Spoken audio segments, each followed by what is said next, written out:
வலிமையற்ற சமுதாயத்தை நாம் உருவாக்கி கொண்டிருக்கிறோம். 20 வருடங்களுக்கு முன்பு சிறு பிள்ளைகள் பள்ளி விட்ட பின்பு மாலையில் நல்ல திடமான வளமான சிற்றுண்டியை சாப்பிட்டு விட்டு குறைந்தபட்சம் 2 மணி நேரமாவது தெருவிலோ விளையாட்டு மைதானத்திலோ விளையாடிவிட்டு நல்ல ஆரோக்கியத்தோடு படிப்பில் கவனத்தை செலுத்தி எல்லா துறைகளிலும் முன்னோடியாக விளங்கினார்கள்.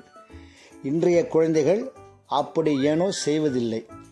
படிப்பு மட்டும்தான் அவர்களுடைய இலக்கு. அவர்களின் பெற்றோர்கள் போடும் பெரிய பிழை கணக்கு.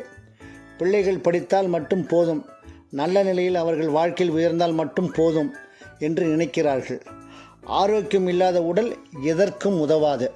35 வயதில் மாரடைப்பு, இரத்த கொதிப்பு, பக்கவாதம் என்று பல நோய்கள் இந்த இளைய சமுதாயத்தை சீரழித்து கொண்டிருக்கிறது. இதற்கு யார் காரணம்? யாராக இருந்தாலும் இந்த தருணம் அவர்கள் எல்லோரும் ஒன்று கூடி ஒற்றுமையாக யோசிக்க வேண்டிய நேரம்.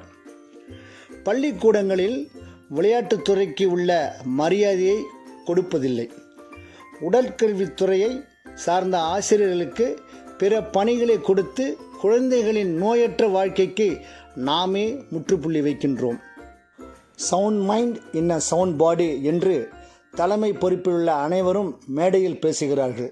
ஆனால் உடற்கல்வி வகுப்பை பிற பாடங்களுக்கு ஒதுக்கி விடுகிறார்கள். ஒரே இடத்தில் மாணவர்கள் 6 முதல் 7 மணி நேரம் உட்கார்ந்த நிலையில் இருந்தால் அவர்களுடைய ஆரோக்கியம் என்ன ஆகும்?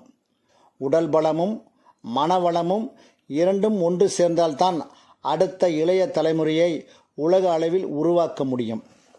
ஒவ்வொரு நாளும் உடற்கல்வி வகுப்புகள் பள்ளியில் உள்ள அனைத்து மாணவர்களுக்கும் கட்டாயமாக்க வேண்டும். உலக அரங்கில் நம் விளையாட்டில் சிறந்த விளங்க வேண்டும் என்றால் அது பள்ளிக்கூடத்திலிருந்து தான் உருவாக வேண்டும்.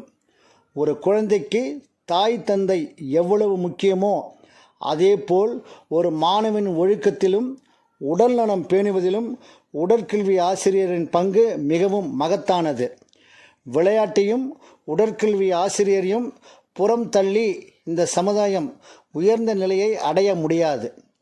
உடல்நலமின்றி பணம், புகழ், அந்தஸ்து, ஆஸ்தி எதுவாக இருந்தும் பயனற்றது. விளையாட்டை நேசிப்போம், உயர்ந்த வாழ்க்கை பெறுவோம்.